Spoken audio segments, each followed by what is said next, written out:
एक जमाने में गिर्द से अट्टे रास्तों और खामोश पहाड़ियों के पार एक छोटा सा किसानों का गांव आबाद था। वहां के लोग सादगी से जीते थे। उनकी जिंदगी का सहारा जमीन की मिट्टी और सर पर फैला आसमान था। नस्ल दर नस्ल बारिश उनके लिए सबसे बड़ी रहमत रही थी। फिर आहिस्ता आहिस्ता बादल आना बंद हो गए। एक बरस गुजरा, फिर दूसरा भी। कुएं सूख कर बेजान पथरीले गढ़ों में बदल गए। वो खेत जो कभी हरियाली से लहराते थे अब भोरे और सख्त हो चुके थे। किसान रोज सवेरे उगते थे, मगर अब दिल में उम्मीद नहीं बल्कि अंदेशा होता था। भूख का अंदेशा, कर्ज का बोझ और सब कुछ हाथ से निकल जाने का डर। गांव में अब बातें फसलों की नहीं, बस गुजारे की होने लगी। इन्हीं किसानों में एक खामोश मिजाज आदमी भी था जो सब्र के साथ अपनी जमीन जूतता रहता था। उसकी एक नन्ही सी बेटी थी, नर्म मिजाज और सवाल करने वाली। हर शाम वो दरवाजे पर खड़ी अपने बाप की राह देखती, जो थके हुए कंधों और मिट्टी आलूद हाथों के साथ खेतों से लूटता।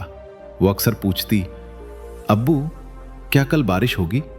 वो हल्की सी मुस्कुराहट के साथ कहता, ये तो अल्लाह ही जानता है। जैसे जैसे कहत बढ़ता गया, मायूसी गांव में फैलती गई। कुछ लोग कहने लगे कि अब दुआ से कुछ नहीं बदलेगा। कुछ दुआ तो करते थे, मगर दिलों में पूरा यकीन बाकी नहीं रहा था। जमीन ने कदमों की चाप तो सुनी, मगर सच्चे यकीन की आवाज ना सुनी। एक रात गांव के बुजुर्गों ने ऐलान किया, कल फजर के वक्त सब लोग खुले मैदान में जमा होंगे, मिलकर नमाज पढ़ेंगे और बारिश की दुआ मांगेंगे। अगली सुबह सूरज के साथ ही सब लोग मैदान में खड़े थे। हाथ उठे हुए थे, लबों पर दुआ थी, मगर कई दिलों में ख्याल था कि शायद अब बहुत देर हो चुकी है। दुआ खत्म हुई तो खामोशी छा गई। आसमान साफ था। आहिस्ता आहिस्ता लोग घरों की तरफ लौट गए। कुछ मायूसी से सर झुका रहे थे, कुछ धीमी आवाज में बातें करके अपना शक छुपा रहे थे। अगली सुबह वो किसान फिर खेत जाने को निकला। दरवाजे से बाहर कदम रखते ही वो रुक गया। उसकी बेटी सामने खड़ी थी, हाथ में एक पुरानी छतरी। वो मुस्कुरा कर बोला, बेटी आसमान तो बिल्कुल साफ है, छतरी क्यों लाई हो? बेटी ने पुरसुकून एतमाद से कहा, अब्बू कल हमने बारिश मांगी थी। अगर हमें अपनी दुआ पर सच्चा यकीन है तो बारिश जरूर आएगी। मैं बस उसके लिए तैयार हूं जो हमने मांगा है। ये अल्फाज उसके दिल में उतर गए। रास्ते में हुआ का मिजाज बदलने लगा। फजा ठंडी हो गई और आसमान पर स्याह बादल जमा होने लगे। एक बूंद गिरी, फिर दूसरी, और फिर बारिश जोर से बरसने लगी। वो किसान वहीं रुक गया। उसकी आंखों के आंसू बारिश में घुल गए। पूरा गांव घरों से बाहर आ गया।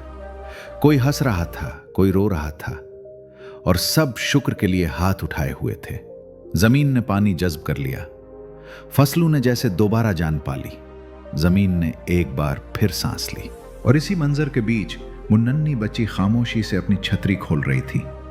बारिश से बचने के लिए नहीं, बल्कि अपने यकीन का सबूत देने के लिए। उस दिन के बाद गांव वालों ने यह बात कभी ना भलाई। शक के साथ की गई दुआ महज आवाज रह जाती है। मुस्बत सोच वो ईमान है जो जवाब की तवक्को रखता है।